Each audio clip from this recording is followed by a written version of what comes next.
ओम शांति। आज 30 मई 2017 बाप दादा के साकार रूप के चले हुए मधुर महावाक्य, जिनको आज हमने अपनी प्रातः क्लास में सुना। आइए अब उस पर हम मनन और चिंतन करेंगे।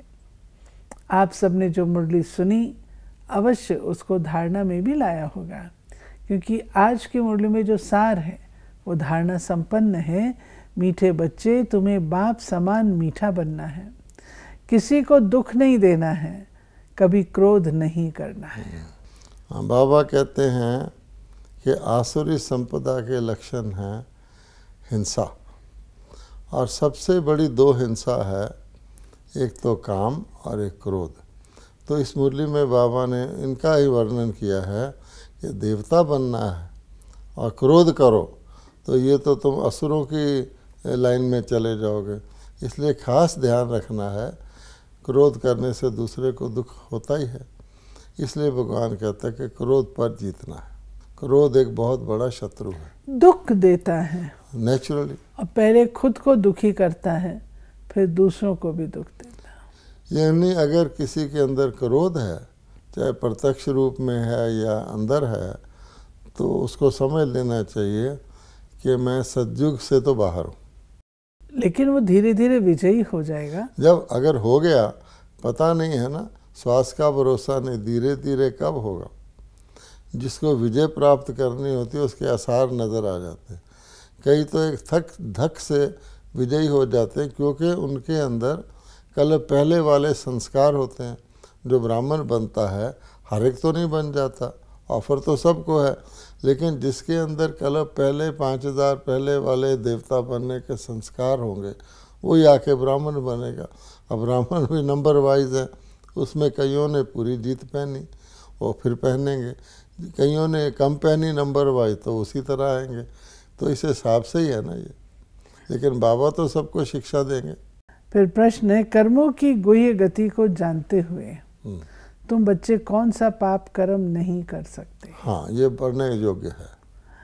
आज दिन तक दान को पुण्य कर्म समझते थे, लेकिन अब समझते हो दान करने से कई बार पाप बनता है। क्योंकि अगर किसी ऐसे को पैसा दिया जो पैसे से पाप करे, उसका असर भी तुम्हारी अवस्था पर अवश्य पड़ेगा। बाबा ने इसमें खास तौर पे दान करने पर, पैसे के प्रयोग पर बहुत अच्छी तरह से समझाया है। कई बच्चे समझते हैं चलो, लेकिन बाबा कहता है अगर गलत हाथ में पैसा दिया तो फिर उसका वो उसको मिसयूज़ करेगा, वो भी आपके ऊपर चढ़ जाएगा। गीत आज बजा है, इस पाप की दुनिया से दूर कहीं ले चल। बाबा कहते हैं आजकल मनुष्यों में काम क्रोध कितना तीखा है। क्रोध के वशीभूत होकर कहते हैं हम इसके देश का नाश करेंगे। कलयुग को पुराना युग, सत्युग को नया युग कहा कर भी देते हैं। कई ऐसे लीडर या नेता हुए हैं जो क्रोध है ना, क्रोध को इंग्लिश में कहते हैं एंगर, ANGER, और उससे पहले डी लगा दो तो डेंजर बन जाता है। ये क्रोध इतना बड़ा खतरनाक चीज़ है कि मान लो एटम बम भी पड़े हैं, लेकिन क्रोध आ गया तो व्यक्ति एटम बम चला देता है। ऐसी घटना इतिहास में, रिसेंट इतिहास में हुई हैं कि पूरे देश के देश क्रोध के कारण तबाह कर दिए। और आजकल भी परिस्थितियां ऐसी बन रही हैं कि जो सुपर पावर्स के लीडर होते हैं, अगर वो क्रोध में आ जाएं तो फिर वो सारी दुनिया का भी विनाश कर सकते हैं। और क्रोधी व्यक्ति व्यक्तिगत तौर पे भी छोटी सी बात पर खून कर देते हैं एक दूसरे का। बाबा की आज की मुरली में मनमत और श्रीमत पर भी है। बाबा कहते हैं अपनी मत पर चलने को मनमत कहते हैं। बाप तो कहते हैं श्रीमत पर चलो। आसुरी मत नरक में ढकेलती है, क्रोध करना आसुरी मत है। बाबा कहते एक दो पे क्रोध नहीं करो, प्रेम से चलो, हर एक को अपने लिए राय लेनी है। बाप कहते बच्चे पाप क्यों करते हो, पुण्य से काम चलाओ, अपना खर्चा कम कर दो। हाँ, इसमें बाबा ने खास तौर पे कहा है कि पुण्य से काम चलाओगे, खर्चा कम होगा, तुम पुण्य की कमाई के अंदर अंदर गुजारा कर सकते हो। कई ऐसी भी आत्माएं हैं वो फालतू के खर्चे बढ़ा लेती हैं, फिर उसको पूरा करने के लिए उनको इधर उधर से कमाई करनी पड़ती है। तो बाबा कहते हैं इसमें जाते ही क्यों हो। अक्रोध के लिए तो कहा गया है कि क्रोध से बुद्धि भ्रष्ट हो जाती है।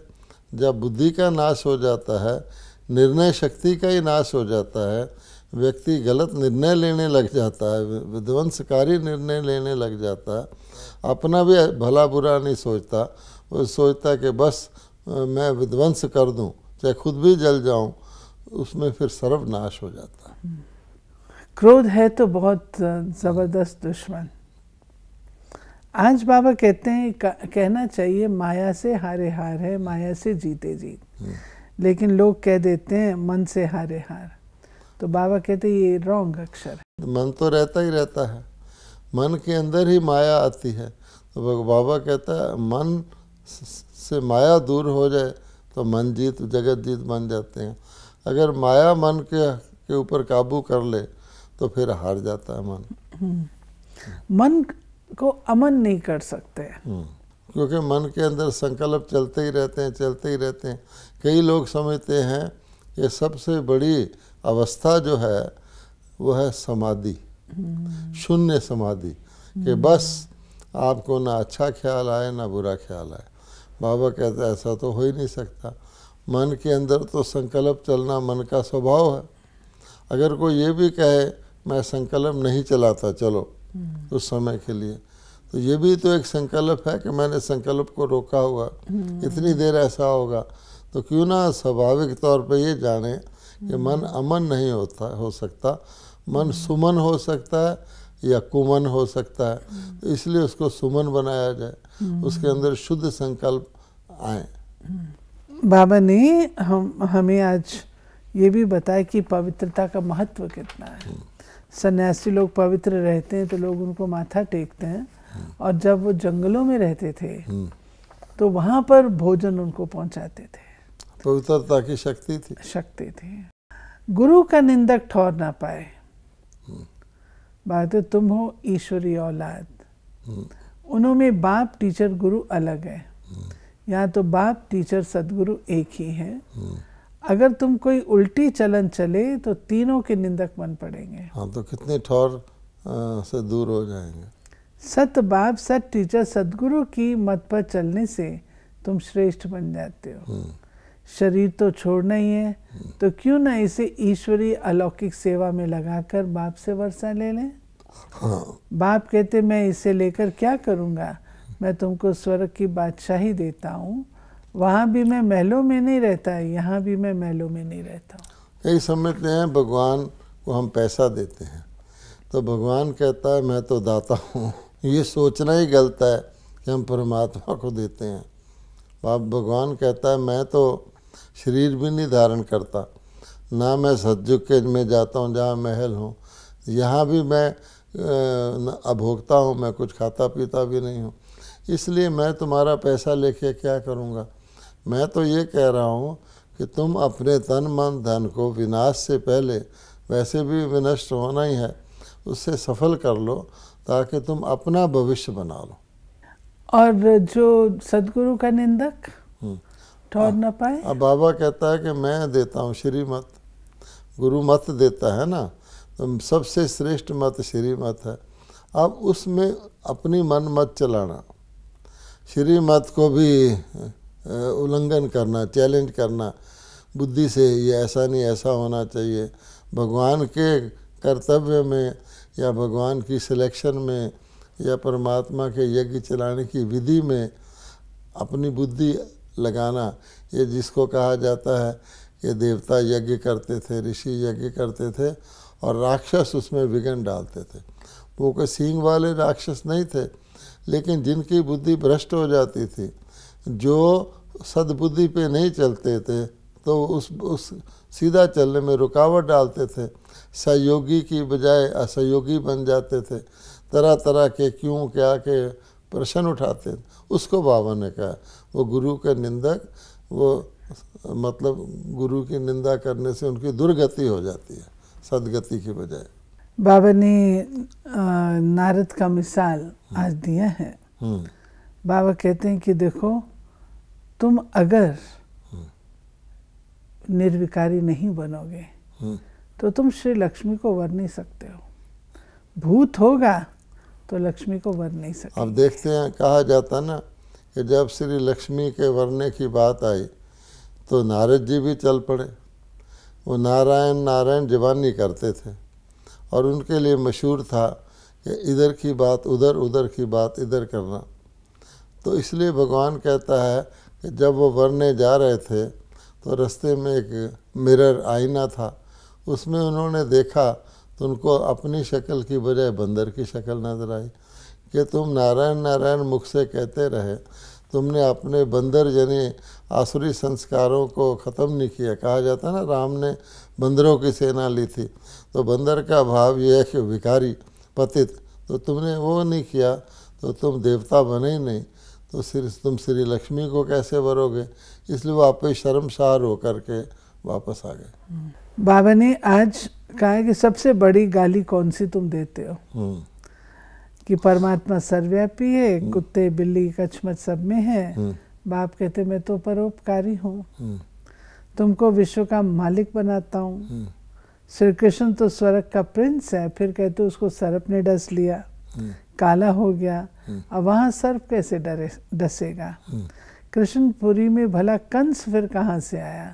ये सब दंत कथा है, भक्ति मार्ग की सामग्री है। बाबा कहते हैं ऐसी ऐसी कहानियाँ बनाई हैं, किसी को कोई गाली देता तो कह देता तो कुत्ते का बेटा है या उल्लू का बेटा है, तो लोग गाली मानते हैं।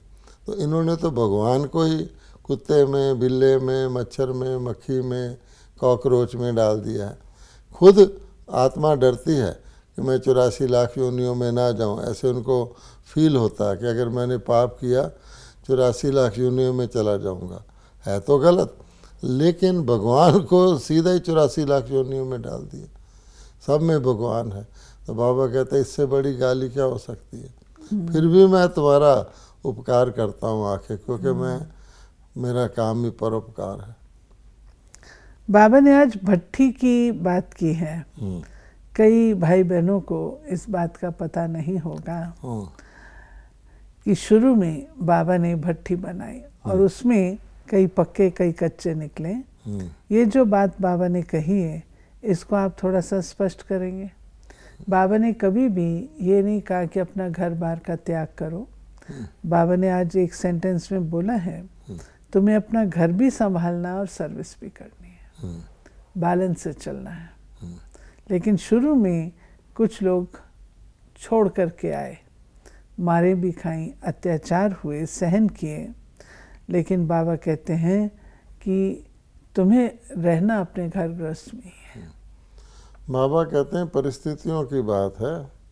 शुरू के अंदर जब बाबा ने परमपिता परमात्मा ने ब्रह्मा के द्वारा ज्ञान यज्ञ स्थापित किया, तो बहुत सी आत्माओं को ब्रह्मा बाबा से श्री कृष्ण का साक्षात्कार होता था। तो वो आत्माएं उसी एरिया में रहती थी, उसी बरादरी में रहती थी। तो आकर के बाबा के पास आके ज्ञान धारण करने लगी। अब उनके जो मित्र संबंधी थे उन्होंने कहा ये क्या हुआ, तो उन्होंने बहुत रोक लगाई। तो उसके बाद क्या हुआ कि उनको पीटा मारा, जितना वो उनको टाइट करते गए उतना इनके अंदर लगन बढ़ती गई। तो उस समय कुछ ग्रुप ऑफ सोल्स थी जो बाबा की शरण में आ गई। अब बाबा ने फिर उनको ज्ञान की भट्टी बनाई। भट्टी का अर्थ क्या होता है कि खूब योग लगवाया कि तुम क्या अपने शरीर को, अपने शरीर के सभी संबंधों को भूल सकते हो। क्या तुम उस समय जो कॉइन चलता था उसको भी विस्मृति में ला सकते हो। तो कईयों ने उस भट्टी में पूरा अभ्यास किया, भगवान से शक्ति ली, वो पक्के हो गए। कई जो नहीं हो पाए वो फिर वापस चले गए घरों में। लेकिन बाबा कहता है जो मैं मार्ग सिखाता हूँ वो तो प्रवृत्ति मार्ग ही सिखाता हूँ। मैं किसी से कर्मों का संन्यास, घर का संन्यास नहीं कराता। मेरी तो यही शिक्षा है कि अपने घर बार में रहो और सेवा भी करो, अपने विक्रम भी विनाश करो। क्योंकि अगर कोई व्यक्ति अपने घर बार को ज़बरदस्ती छोड़ के कहीं चला भी जाता है तो उसके जो हिसाब किताब उनके साथ होते हैं वो तो उसके साथ चले जाते हैं। हिसाब किताब को तो चुकता ही नहीं करता। नतीजा क्या होता है, मान लो कोई सन्यासी बन गया, उसके ऊपर लेने देने का अपने माता पिता का औरों का हिसाब किताब है, बना रहे सन्यासी। जब वो शरीर छोड़ेगा फिर उसको उन्हीं के घर में आके जन्म लेना पड़ेगा। इसलिए बाबा कहता है तो प्रवृत्ति मार्ग में ही तुम्हारा कल्याण है। बाबा कहते हैं कि मैं तुमको गुलगुल बनाता हूँ, पहले तुम बड़े कांटे थे, हाँ, अब तुमको मैं फूल बना रहा हूँ। तुम्हारे 3 पिता हैं, एक लौकिक, अलौकिक और तीसरा पारलौकिक। 3 लोक हैं। तो उसी हिसाब से बाबा कहता है तुम्हारे 3 पिता हैं। साकार दुनिया में शरीर का पिता, आकारी रूप में धर्म का पिता ब्रह्मा बाबा, और निराकारी रूप में परलोक में परम पिता आत्मा का पिता। बाबा ने कहा है सतयुग में तुम प्रारब्ध भोगते हो, वहाँ सिर्फ लौकिक फादर को जानते हो। हाँ, सतयुग में एक बाप है, भक्ति में 2 बाप, लौकिक और पारलौकिक बाप, इस संगम पर 3 बाप है। अब ये भी बाबा ही समझाता है कि सतयुग में कोई दुख ही नहीं होता, स्वर्ग होता है। तो वहाँ ना तो परम पिता को याद करने की ज़रूरत पड़ती है, ना कोई धर्म पिता की आवश्यकता होती है। जब द्वापर में आते हैं तो आत्मा का शरीर का पिता भी होता है और आत्मा परम पिता को भी भक्ति करनी शुरू करती है। फिर लेकिन जब संगम पे आते हैं, परमात्मा खुद अवतरित हो जाते हैं, तो भगवान कहते हैं एक परम पिता हो गया, एक शरीर का पिता हो गया, और वो पिता ब्रह्मा जिसके माध्यम से हम अडॉप्टेड चिल्ड्रन बनते हैं। तो लौकिक, अलौकिक और परलौकिक 3 पिता इस समय हमारे हो जाते हैं। बाबा कहते हैं कि मैं लिबरेटर भी हूँ और तुम्हारा गाइड भी हूँ। लिबरेट करके तुमको घर ले चलता हूँ और गाइड करके तुमको सुखधाम में ले जाता हूँ। बाबा तो सुखधाम जाते नहीं, लेकिन गाइड करते हैं ना। गाइड का मतलब होता है रास्ता बताने वाला। अगर कोई ब्राह्मण किसी की सगाई कराता है तो ब्राह्मण थोड़ी अपने साथ सगाई कराता है, वो तो दूसरों की सगाई कराता है ना। तो गाइड का क्या मतलब होता है? आपको रास्ता दिखाना। भगवान कहता है कि देखो मैंने तुम्हें तैयार कर दिया, परम धाम में आ गए, और परम धाम से स्वर्ग का गेट मैं खोल देता हूँ, तुम जाओ, मैं नहीं जाता हूँ। बाबा ने कहा कि राधे कृष्ण ही लक्ष्मी नारायण बनते हैं, कोई भी इस बात को नहीं जानते। हाँ, तुम जानते हो राधे कृष्ण अलग अलग राजधानी के थे, फिर स्वयंवर के बाद लक्ष्मी नारायण बने। वो तो कृष्ण को द्वापर में ले गए। कृष्ण को पतित पावन तो कोई कह ना सके। अब देखिए कि राधे कृष्ण का नाम तो प्रसिद्ध है, लेकिन उनका आपस में क्या संबंध था, बड़े हुए तो क्या हुआ, ये तो दुनिया वाले नहीं जानते। लेकिन भजन गा देते हैं, क्योंकि थोड़ा थोड़ा हिंट है। श्री कृष्ण गोविंद हरे मुरारे, हे नाथ नारायण वासुदेवा। श्री नारायण को विष्णु जी का रूप मानते हैं। विष्णु के 4 हाथ दिखाते हैं, 2 श्री लक्ष्मी के, 2 श्री नारायण के। अब श्री लक्ष्मी श्री नारायण स्वयंवर होने के बाद बनते हैं, उससे पहले वो बचपन में श्री राधे श्री कृष्ण होते हैं। ये तो भगवान ही आके बताता है। और आज की मुरली में जो लास्ट सेंटेंस बाबा ने कहा है वो है, रेगुलर पढ़ने बिगर ऊंच पद कोई पा ना सके। क्योंकि ये इतनी ऊंची पढ़ाई है, दुनिया की पढ़ाई में भी कोई एब्सेंट हो जाए तो पूरी पढ़ाई नहीं पढ़ सकता। कॉलेज में तो परसेंटेज रखी होती है, एग्जाम में नहीं बैठने देते। इतने % तुम्हारी अटेंडेंस नहीं होगी तो तुम एग्ज़ाम में ही नहीं अपीयर हो सकते। वो तो एक कंपलसरी है। लेकिन समझदार व्यक्ति सोच सकता है कि अगर मैं पूरी पढ़ाई नहीं पढ़ूंगा, कुछ ना कुछ मिस करूंगा ना। दुनिया के एग्ज़ाम में तो नंबर भी परसेंटेज में मिल जाते हैं, लेकिन भगवान कहता है यहाँ तो संस्कार धारण करने हैं। अगर पूरे साइकिल के संस्कार धारण नहीं करोगे तो पूरी परिक्रमा कैसे लगाओगे? जितना जितना मिस होगा उतना तुम देर से दुनिया के चक्कर में आओगे, तो स्वर्ग को मिस करोगे। आज की धारणा है अपनी चलन बहुत रॉयल रखनी है, बहुत कम और मीठा बोलना है, सजाओं से बचने के लिए कदम कदम पर बाप की श्रीमत पर चलना है। हाँ, बाबा कहता है कि देखो रॉयल व्यक्ति को वैसे ही बोलना कम पड़ता है, और फिर थोड़ा बोलता है। दुनिया के अंदर जो साधारण व्यक्ति होते हैं उनकी बोलचाल में आप देखेंगे रफ होती है, भाषा भी शुद्ध नहीं होती है, फिर वो शाउट करते हैं। तो बाबा कहते हैं कोई रॉयल चलन नहीं है, तुम ऑलमाइटी के बच्चे हो। देवताओं को देखो, मंदिर में देवताओं की जो मूर्तियाँ रखी हैं इशारे से काम करते हैं। वरदान है, ब्रह्मा बाप के संस्कारों को स्वयं में धारण करने वाले स्व परिवर्तक सो विश्व परिवर्तक भाव। जैसे ब्रह्मा बाप ने जो अपने संस्कार बनाए वो सभी बच्चों को अंत समय में याद दिलाए। निराकारी, निर्विकारी और निरअहंकारी। तो ये ब्रह्मा बाप के संस्कार ब्राह्मणों के संस्कार नेचुरल हों। सदा इन्हीं श्रेष्ठ संस्कारों को सामने रखो। सारे दिन में हर कर्म के समय चेक करो, तीनों ही संस्कार इमर्ज रूप में हैं।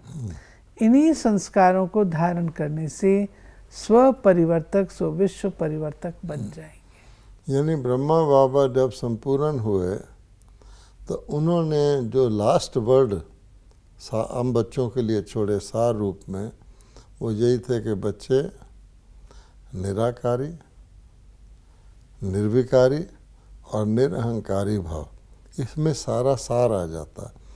जब हम ब्रह्मा बाप को फॉलो करते हैं अर्थात उनकी शिक्षाओं को फॉलो करते हैं तो ये 3 शब्दों में सार आ जाता है।